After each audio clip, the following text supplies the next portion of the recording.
selama terjadinya peperangan itu Nabi tinggal di Arish, di tenda itu tadi atau gubuk tadi. Sampai Sayyidina Abu Bakar ini melihat Nabi itu berdoa kepada Allah sampai sorbannya jatuh.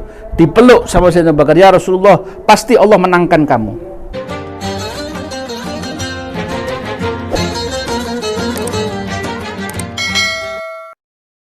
Kemudian setelah itu kata Abu Jahal, biarkan, kami tetap akan berperang. Kami akan hancurkan Muhammad, kami akan bunuh, dan kami akan tumpahkan minuman-minuman keras. Kami akan berpesta di atas darah-darah mereka. Dibawa itu semuanya, para penyanyinya, ada penarinya, bahkan yang ahli permainan semuanya dibawa, ya, dengan bawa alat-alat yang biasa mereka gunakan sebagai bentuk kesombongan mereka. Bataran wari'a'an nas wa yasudduna an sabilillah. Ya, mereka itu dalam keadaan sombong, ya, untuk cari perhatian di tengah manusia dan mencegah orang dari jalannya Allah Subhanahu wa taala. Tapi sudah dibilang, enggak bisa. Sebagian lagi 300 enggak mau. Oh, kita punya dagangan sudah selamat. Enggak usah, ya sudah.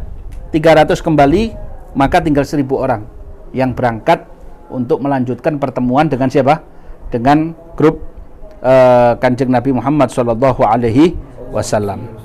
Nah, jadi karena itulah sebagian karena sudah kembali, maka terjadi perpecahan di antara orang-orang kafir Quraisy. Taib. Di sini kita bisa lihat Nabi Shallallahu Alaihi Wasallam, karena mereka sampai di salah satu tempat sebelum Badar itu, sudah dekati Badar itu, Nabi SAW dalam keadaan capek, pasukannya capek, tapi mereka nggak bisa tidur. Akhirnya mereka ngantuk, akhirnya mereka pada tertidur. Tapi belum ada persiapan karena sudah kadung capeknya. Itu Nabi SAW berdoa, malam itu berdoa kepada Allah Subhanahu wa ta'ala. Akhirnya mulailah mereka, ketika mereka sampai di malam berikutnya di Badar, di situ Sa'ad bin Mu'adz mengatakan, ya Rasulullah, lebih bagus kami bikinkan satu tempat Arish, kayak semacam kemah, ya, semacam, kalau nggak kemah ya untuk tempat tenda begitu, gazebo begitu ya, kecil-kecilan buat engkau.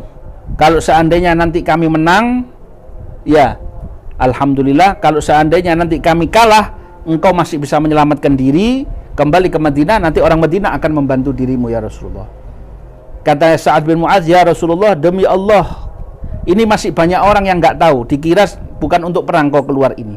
Seandainya mereka tahu engkau menghadapi peperangan ini, maka tidak ada satupun yang tertinggal. Mereka lebih rela untuk mengorbankan diri dan jiwa mereka. Itu yang dikatakan oleh Sa'ad bin Mu'adz pada waktu itu. Akhirnya setelah itu kebiasaan daripada Nabi Shallallahu Alaihi Wasallam, sebelum melakukan apapun, maka beliau di saat itu Rasul Shallallahu Alaihi Wasallam mulai bertanya, musyawarah namanya, ya. Di saat itu Nabi Shallallahu Alaihi Wasallam beliau mengatakan, asyiru alayya, ini kita enaknya gimana, mau perang apa enggak? Jadi ini jauh kisahnya sebelum Nabi dibangunkan gubuk tenda itu tadi, jauh sebelum itu. Asyiru alayya, ayo ini apa ini, mau balik apa mau menghadapi musuh atau gimana, ya. Sebab Nabi tahu bahwasanya orang Ansor ini bilang, kami akan melindungi kamu kalau engkau di kota Madinah. Lah sekarang kalau keluar gimana? Ya kalau seandainya mereka nggak mau, ya nggak apa-apa. Itulah Rasul Shallallahu Alaihi Wasallam.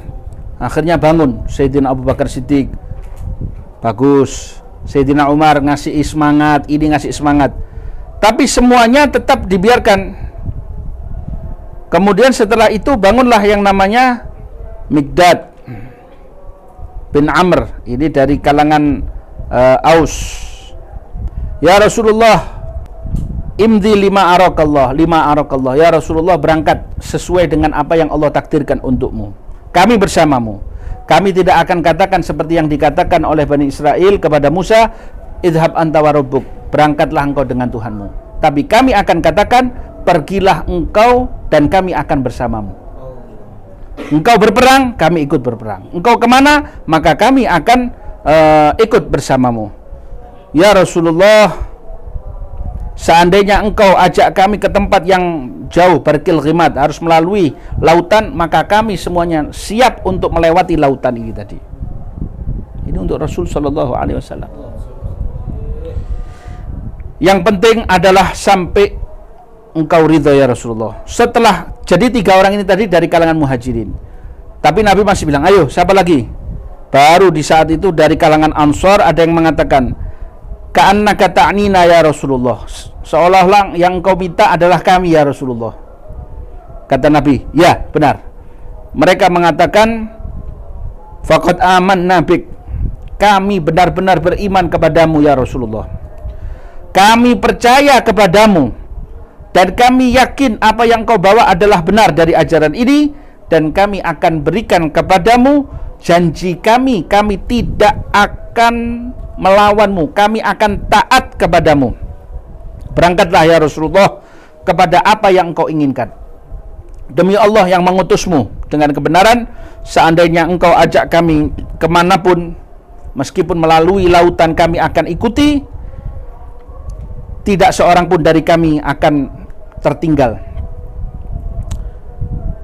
Tidak ada musuh yang kami tidak suka untuk kami temui dalam medan peperangan. Kami ini adalah orang yang bersungguh-sungguh ketika dalam berpegang janji. Semoga Allah subhanahu wa ta'ala nunjukkan dari perjuangan kami yang membuat engkau ridho ya Rasulullah. Maka senyumlah Nabi sallallahu alaihi wasallam. Senang Kanjeng Nabi Muhammad sallallahu alaihi wasallam. Maka dari situlah Rasul sallallahu alaihi wasallam sudah mulai melakukan yang namanya persiapan. Ini Badar, mulai sudah di Badar. Gak tenang, masih kesusahan mereka ini tadi, ya. Setelah itu Rasul sallallahu alaihi wasallam ingin tahu. Jadi kan tempat yang didiami Nabi itu dekat dengan mata air. Jadi mereka ngambil air dulu Nabi sallallahu alaihi wasallam. Nah, di situ ada hamba sahaya yang ditugaskan untuk ngambil air. Ingin tahu, ditangkap sama kaum muslimin. Ditanya, itu jumlahnya sana berapa? Wah, itu mereka itu kuat sekali, hati-hati kalian akan hancur. Dipukuli orang ini sama sahabatnya Nabi. Akhirnya setelah dibawa di hadapan Nabi, sama Nabi ditanya, setiap hari makannya berapa? Setiap hari 10 onta. Nah, kalau 1 onta untuk 100 orang, berarti jumlahnya 10, berarti berapa? 1000. Oh, sudah tahu sudah waktu. Setelah itu Nabi duduk dengan para sahabat. Kemudian Nabi bilang, ini istilahnya dibikinkan replika kayak gunungnya Badar itu. Kemudian sama Nabi dibilang, ini nanti Abu Jahal mati di sini. Ini Utbah bin Rabi'ah di sini. Ini Walid bin Utbah mati di sini. Si fulan mati di sini. Ini mati di sini. Maka tidak ada satupun yang luput dari tempat yang ditentukan oleh Nabi SAW. Abu Jahal mati di sini, ini mati. Dari situ Sayyidina Rasulullah Sallallahu Alaihi Wasallam. Dikarenakan mereka ini agak galau, malam harinya turun hujan yang lebat. Besok perang, malam harinya turun hujan yang lebat. Di situ Allah Subhanahu wa taala berikan ketenangan kepada kaum muslimin. Dan kami turunkan as-sakinah, ketenangan kepada kalian. Sampai kalian ngantuk, ya. Sampai kalian ngantuk. Dikatakan sahabat ini kadang mereka itu ada yang jaga-jaga. Mereka tidak sadar dari ngantuknya sampai jatuh dari kendaraannya. Itu sahabatnya Rasul sallallahu alaihi. Tsumma anzalna 'alaikum idh yughashshikumun nu'asa amanatan minhu. Kami berikan ngantuk kepada kalian adalah keamanan dari Allah Subhanahu wa taala. Wa yunazzil 'alaikum minas sama'i ma'an yutahhirukum bih. Air yang kami turunkan untuk mensucikan kalian, wa yudhiba 'ankum rijza syaitan, dan untuk membersihkan daripada kalian godaan-godaan syaitan, dan waliyarbita ala qulubikum wa yutsabbit bihil aqdam, supaya kaki kalian adalah kuat di dalam perjalanan, di dalam peperangan ini. Katakan peristiwa terjadinya hujan itu adalah malam Jumat, malam 17 Ramadan tahun kedua hijrahnya Nabi SAW. Nabi keluarnya sekitar tanggal 8 atau tanggal 12 Ramadan. Jadi persiapannya itu adalah mengejutkan, perjalanannya yang dialami oleh Nabi SAW. Yang dialami hikmah daripada hujan itu, yang pertama Allah ingin menurunkan kesegaran, pencerahan otak kepada para sahabat Nabi SAW. Jadi ketika mereka tertidur dengan suasana yang dingin, jadi nggak jadi panas, dan itu mereka bisa ngambil air, ya kan? Nah, itu sebelumnya sahabat itu sudah berunding, ya Rasulullah, ini nanti orang Quraisy kalau datang mereka akan cari air. Bagaimana kalau seandainya sumur-sumur, ya, oase yang ada di sini kita tutup semuanya, kecuali tempat air kita. Jadi biar mereka kehausan. Benar, ditutupi sama para sahabat. Ya, jadi butuh trik juga untuk mau perang ini, kita juga butuh trik. Hikmahnya, ketika keesokan harinya, yang namanya padang pasir itu kalau sudah kena hujan yang deras, biasanya orang itu mau beranjak, mau bangun sebelum tempatnya itu tadi kering, dia akan sulit karena beceknya luar biasa dan kakinya pasti akan tenggelam, gitu loh, baik kendaraan ataupun orang-orang. Kecuali sahabatnya Nabi SAW, yutsabbit bihil aqdam, di saat itu Allah jadikan tempat yang mereka lalui ini tadi basah, tapi tetap kuda-kuda ini kakinya nggak tenggelam di padang pasir, jadi tetap mereka bisa berjalan. Sedangkan Nabi SAW ketika sudah melihat orang-orang Quraisy, beliau katakan di dalam doanya, di saat sudah berhadapan, ya, mereka ini masih kalang kabut, masih kesulitan mau gerak, samping kehausan, perang, mau ngambil air, berebut air dan lain sebagainya. Beliau katakan di dalam doanya, ya Allah, inilah orang-orang Quraisy sudah datang dengan khuyalaiha wa fakhriha, dengan kesombongan mereka, dan mereka mendustakan Rasulmu. Seandainya engkau menangkan mereka, maka engkau tidak akan disembah lagi di muka bumi ini, ya Allah. Kalau engkau celakakan kami, intuhlik hadhil isabah, pasukan ini kalau sampai kalah, engkau tidak akan disembah lagi di muka bumi ini, ya Allah.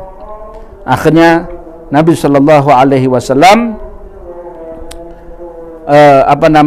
menjadikan, disitulah diatur oleh Sayyidina Rasul SAW. Ada satu orang sahabat, ketika Nabi sudah melihat sahabatnya bisa bergerak, ya, dengan tenangnya, sedangkan kafir Quraisy ini mereka sulit untuk bergerak karena kakinya tenggelam. Di situ Nabi rapikan dulu yang namanya barisan. Seret, ada tongkat kecil begitu, ya, suka dibawa seperti punyanya jenderal begitu. Ada satu orang nggak pakai baju, perutnya agak ke depan, gemuk orangnya, kena. Akhirnya dia bilang, saya sakit ya Rasulullah, engkau sakiti saya. Kata Nabi, ya kalau engkau saya sakiti, ya saya mohon maaf. Engkau maunya apa? Ya saya mau saya balas. Gimana balasnya? Sudah, saya tadi nggak pakai baju. Ya, Nabi buka bajunya saat itu. Ini sebagai pemimpin ini. Orang ini tadi tidak jadi mukul, tongkatnya dikasihkan sama Nabi kepada si Aswad ini tadi. Namanya orang ini tadi Sawad namanya. Ya Sawad, kamu yang lurus. Ya Rasulullah, engkau sakiti saya. Akhirnya dia minta untuk membalas Nabi. Ya sudah, ini badan saya. Kata Nabi, kata dia, ya Rasulullah, tadi saya tidak pakai baju. Ya kalau supaya adil engkau buka juga. Buka bajunya Nabi pakai atas. Dari situ kemudian dia memeluk Nabi SAW. Dia peluk Sayyidina Rasul SAW sambil nangis-nangis. Kemudian apa yang kau inginkan? Ya Rasulullah, saya ingin akhir pertemuan saya denganmu adalah tubuh saya bersentuhan dengan tubuhmu, saya dapat memeluk dirimu. Kata Nabi, kalau begitu jasadmu tidak akan tersentuh oleh api neraka. Sallallahu alaihi wasallam. Jadi dari situ kita bisa lihat bagaimana para sahabatnya Nabi Shallallahu Alaihi Wasallam. Akhirnya mulailah sudah saling berhadapan dua golongan ini. Nabi sudah mengatur sayap kanan, sayap kiri, ada yang bagian untuk pemanah dan lain sebagainya sudah diatur sama Nabi SAW. Nabi Shallallahu Alaihi Wasallam maju di depan. Setelah itu mulailah terjadi yang namanya penyerangan. Dikala sebelum terjadi penyerangan ini tadi, ada yang namanya al-mubarazah. Apa mubarazah ini tadi? Saling tanding, perang tanding dulu. Orang-orang pembesar Quraisy, Utbah, terjadi peperangan itu. Yang keluar adalah Utbah, Syaibah, sama Walid bin Utbah. Tiga orang yang keluar. Nabi nyuruh orang Ansor maju. Kata mereka, enggak, kami ingin dari kerabat kami. Akhirnya kata Nabi, Ali, Hamzah, Ubaidah, maju. Sayyidina Ali berhasil membunuh lawannya, Hamzah berhasil membunuh lawannya, bertakbir semuanya. Yang Ubaidah dia tertusuk. Akhirnya Sayyidina Ali sama Sayyidina Hamzah mengalahkan lawannya ini tadi. Takbir semuanya, Allahu Akbar, Allahu Akbar. Dari situ. Kemudian setelah terjadi pertandingan duel, mulailah terjadi perang. Langsung panah, tombak dan lain sebagainya. Kita perlu tahu ya, Nabi Shallallahu Alaihi Wasallam ketika itu beliau ngamati sebagai jenderalnya, istilahnya pemimpinnya. Selama terjadinya peperangan itu, Nabi tinggal di Arish, di tenda itu tadi atau gubuk tadi. Sampai Sayyidina Abu Bakar ini melihat Nabi itu berdoa kepada Allah sampai sorbannya jatuh. Dipeluk sama Sayyidina Abu Bakar, ya Rasulullah, pasti Allah menangkan kamu. Sudah Abu Bakar, terus Nabi berdoa kepada Allah Subhanahu wa ta'ala. Sayyidina Ali bilang, saya ini maju di perang, habis membunuh orang, saya balik, saya lihat Nabi masih berdoa. Berapa menit lagi kembali ke medan perang, balik lagi, sampai berapa kali saya lihat Nabi SAW masih terus berdoa. Supaya apa? Supaya kalau menang, supaya agama ini nyampe kepada kita. Sallallahu alaihi wasallam. Akhirnya setelah itu gembiralah Rasul sallallahu alaihi wasallam. Yang perlu kita ketahui, di barisan kaum musyrikin, iblis nyamar jadi Suraqah bin Malik. Dia ngajak, ayo nyemangati pasukan kafir ini tadi untuk perang. Di situ kemudian seperti ayat yang saya bacakan tadi, Allah turunkan para malaikatnya. Jadi di Sirah Ibnu Hisham itu dikatakan ada dua orang lagi duduk di atas gunung. Kok kelihatan ada orang-orang bersorban kuning atau bersorban hijau turun dari langit. Ini para malaikat yang ikut sama Nabi perang Badar, tidak pernah turun sebelumnya. Dan mereka menjadi naik derajatnya di sisi Allah karena ikut perang sama Rasul sallallahu alaihi wasallam. Sebelum perang itu Nabi wasiat dulu. Ini nanti ada 5 orang. Dulu pernah setia, dulu pernah membela saya di Mekah. Jangan kalian habisi. Di antaranya adalah pamannya Abbas bin Abdul Muttalib, Abul Bakhtari bin Hisham. Ada 5 orang. Mereka keluar karena terpaksa. Ya. Jadi masih Nabi tidak melupakan jasanya orang, biarpun di tengah medan perang. Sahabat itu bingung waktu dituruni para malaikat ini. Kata sahabat, kita ini mau gerakkan pedang kok kepalanya orang itu sudah sudah terpenggal. Wadribuhum fauqal a'naq. Di sini ada tanda hitam ya. Atau kalau tidak, pukul di pedang di bagian apa? Jari jemarinya itu. Ini tadi. Ya. Jadi karena itu para malaikat pun ikut turun bersama Jibril alaihissalam. Jibril mengatakan, "Ubdum ya Khayzum." Maju di jalannya Allah. Iblis kelihatan ini bilang apa? Wes sudah, saya tinggal. Loh, kenapa kamu kok melarikan diri? Iya, saya melihat apa yang enggak kalian lihat. Hilang iblisnya itu tadi. Ya, begitu.